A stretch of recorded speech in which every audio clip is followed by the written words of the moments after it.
Human beings generically operate from motivations and associated methods or technologies. We want stuff, we want to create a certain experience in life, or we want to have something in life. So we devise methods and strategies to affect that experience in life.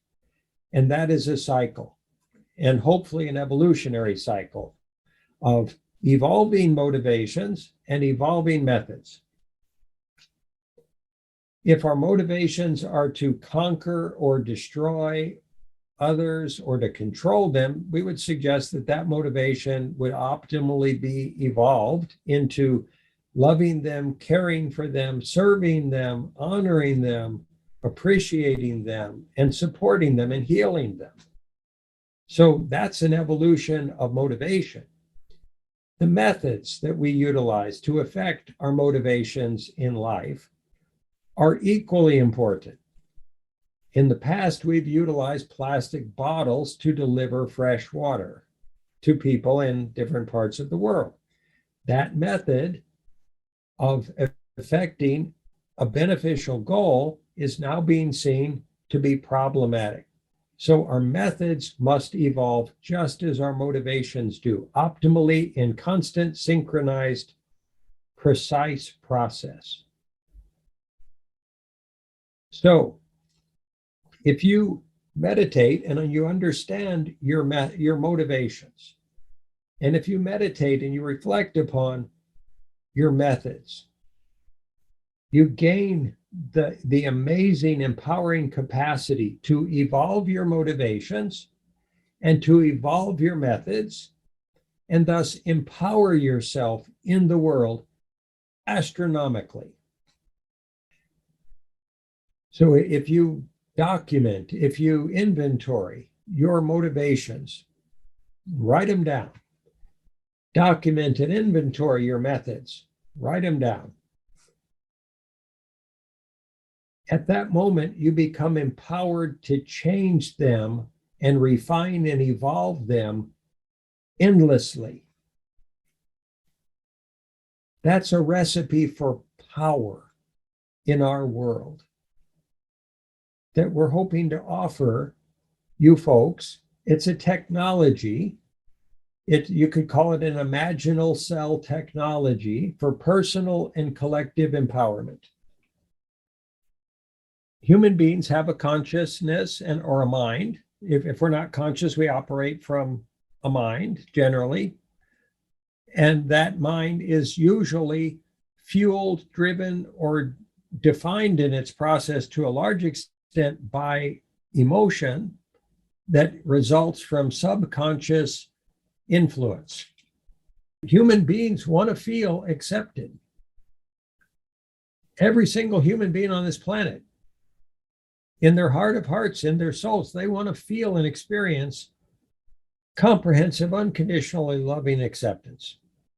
And that is like water in the desert for the soul.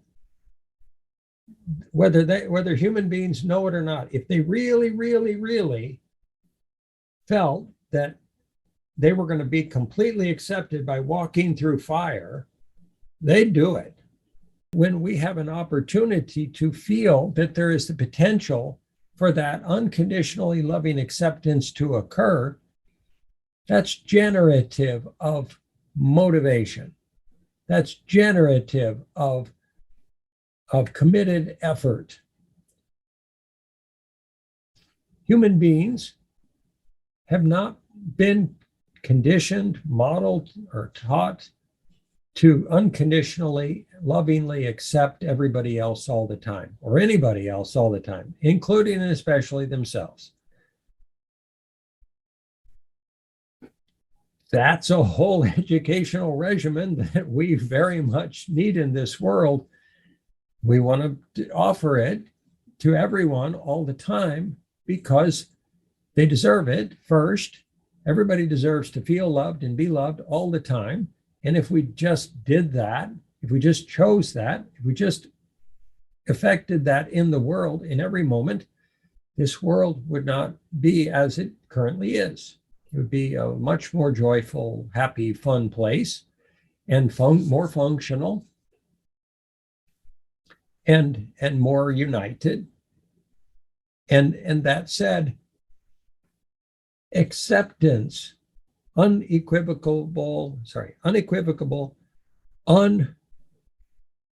unconditional acceptance has been intentionally taken off the table in our world as a possibility, as an option, as a potential result of any effort on our parts as individuals. Have you ever seen a cartoon of a mule that's walking in a circle and running a grinding mill, and they've got a carrot dangling in front of the mule's head tied to a string and a stick, so he or she, the mule, is unable to get the carrot and is constantly assuming that maybe if it just keeps going around and around in circles, it's going to get the carrot. How many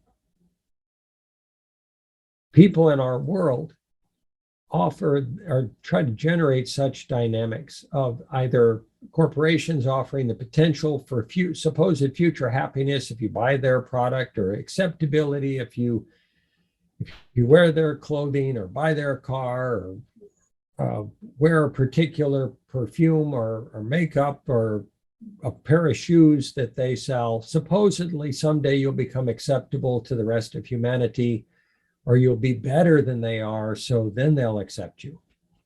This whole turbulent, cyclic, repetitive process is keeping us entrained in a movable prison of attempting to find this acceptance from each other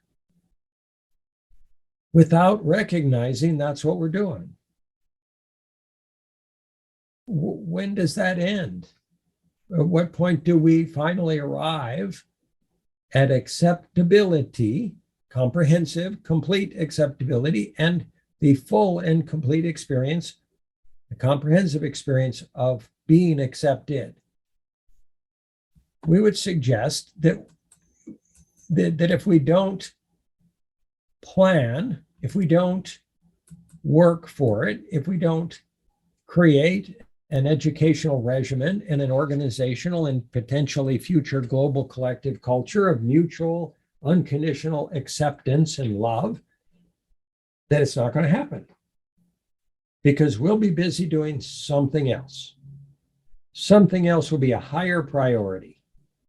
Safety, for example. Oh, safety is more important than acceptance. Therefore, I'll compete. I'll damage, dominate, or destroy my neighbor in order to be safe, while I'm simultaneously wanting, vitally thirsting for acceptance in this world. And thus, acceptability and acceptance remains out of reach. Safety is the highest priority. Safety is supposedly arrived at through monetization of our efforts in the world. And we remain in that tribal dance while the Titanic sails on to the iceberg. So it's our hope and intention to offer that quality of unconditional, loving, kind, caring acceptance, love, compassion, respect, and service to every human being and every sentient being in this world equally. And that said, does that go against the grain of how we have been conditioned by tribe, by cultures, by nations, by families in the past? And is it time for a change? Is there time for that change? How committed must we become if we want to affect that quality and standard of change globally within 8 years? And does it make sense that this whole world, we're focusing on the last bullet of this slide, this whole world process is being designed, it's been crafted very, very precisely to affect that potential for that positive, unconditionally loving collective result to occur through free will process, through choosing it, through understanding that if we don't choose that, we'll be choosing something less. We'll be choosing something unsustainable. We'll be choosing pain and suffering. We'll be choosing to ignore the pain and suffering of others. If we don't get that unconditionally loving acceptance is the antidote, it is the standard, that care, love, acceptance, care, that recipe for everybody all the time is what it's all about, what it's always been about, what it's always going to be about, what it can't be other than about. Sorry for that inadequate communication. That if we choose anything else, we're choosing a less positive result for our world and for future generations.